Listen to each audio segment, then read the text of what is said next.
Hi friends, welcome to my channel. ನೀವಿನ್ನ ನಮ್ಮ ಚಾನಲ್ಗೆ ಸಬ್ಸ್ಕ್ರೈಬ್ ಆಗಿಲ್ಲ ಅಂದ್ರೆ ದಯವಿಟ್ಟು ಸಬ್ಸ್ಕ್ರೈಬ್ ಆಗಿ. ಹಾಗೆ ಈ ಸೀರಿಯಲ್ ನಿಮ್ಗೆ ಇಷ್ಟ ಇದ್ರೆ ಒಂದು ಲೈಕ್ ಕೊಡಿ. ಇಲ್ಲಿ ಭುವಿ ಮತ್ತೆ ವಿಜಯ್ ಅವರು ಐಸ್ ಕ್ರೀಮ್ ಪಾರ್ಲರ್ ಅಲ್ಲಿ ಐಸ್ ಕ್ರೀಮ್ ತಿಂತಾ ಇರ್ತಾರೆ. ಆ ಪಾರ್ಲರ್ ಎದುರುಗಡೆನೆ ಶಂಕರ ನಿಂತಿರ್ತಾನೆ. ಯಾರೋ ಬೈಕ್ ಹೋಗ್ಬೇಕಾದ್ರೆ ಹೆಲ್ಮೆಟ್ ಹಾಕಿರಲ್ಲ. ಆಗ ಅವರು ಬೈದು ಹೆಲ್ಮೆಟ್ ಹಾಕೊಂಡೋಗಿ ಅಂತ ಹೇಳ್ತಾನೆ. ಇದನ್ನ ನೋಡಿ ಭುವಿಗೆ ತುಂಬಾ ಖುಷಿ ಆಗುತ್ತೆ. ಇವರು ಬ್ಯಾಡ್ ಬಾಯ್ ಅಲ್ಲ ಗುಡ್ ಬಾಯ್ ಅಂತ ಅನ್ಕೊಂತಾಳೆ. ಒಂದು ಚಿಕ್ಕ ಹುಡುಗನ ಕರ್ಕೊಬಂದು ಐಸ್ ಕ್ರೀಮ್ ಪಾರ್ಲರ್ ಅಲ್ಲಿ ಐಸ್ ಕ್ರೀಮ್ ಕೊಡ್ತಾನೆ. ಇದನ್ನ ನೋಡಿ ಭುವಿಗೆ ತುಂಬಾ ಖುಷಿ ಆಗುತ್ತೆ. ವಿಜಯಮ್ಮ, ನಾನು ಅವ್ರನ್ನ ತಪ್ಪು ತಿಳ್ಕೊಂಡಿದ್ದೆ, ಅವರು ಬ್ಯಾಡ್ ಬಾಯ್ ಅಂತ, ಆದ್ರೆ ಅವರು ಗುಡ್ ಬಾಯ್ ವಿಜಯಮ್ಮ ಅಂತ ಹೇಳಿದಾಗ ವಿಜಯ್ ಅವರು ಹೌದಾ, ಹೋಗಾದ್ರೆ ಅವ್ರ ಸಾರಿ ಕೇಳು ಅಂತ ಹೇಳಿದಾಗ ಭುವಿ ಸಾರಿ ಕೇಳ್ತೀನಿ ಅಂತ ಹೋಗ್ತಾಳೆ. ಆದ್ರೆ ಇಲ್ಲ ವಿಜಯಮ್ಮ, ನಾನು ಅವ್ರ ಜೊತೆ ಜಗಳ ಆಡ್ಬಿಟ್ಟಿದೀನಿ, ನಾನು ಹೇಗ್ ಸಾರಿ ಕೇಳಲಿ ಅವ್ರ ಹತ್ರ ಅಂತ ವಾಪಸ್ ಬರ್ತಾಳೆ. ಈಗ ಶಂಕರ ಹೊರಡ್ಬೇಕಾದ್ರೆ ಕಾರನ್ನ ರಿವರ್ಸ್ ತೆಗಿತಾ ಇರ್ತಾನೆ.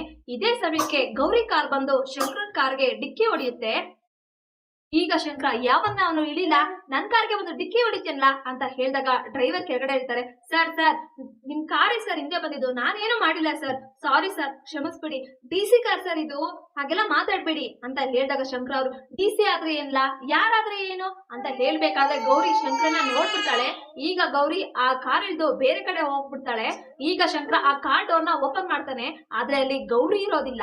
ಇಲ್ಲಿಗೆ ಸಂಚಿಕೆ ಮುಕ್ತಾಯಗೊಳ್ಳುತ್ತೆ. ದಯವಿಟ್ಟು ನಿಮ್ಮ ಮನಸ್ಸುಗಳನ್ನ ಕಮೆಂಟ್ ಮಾಡಿ. Thank you.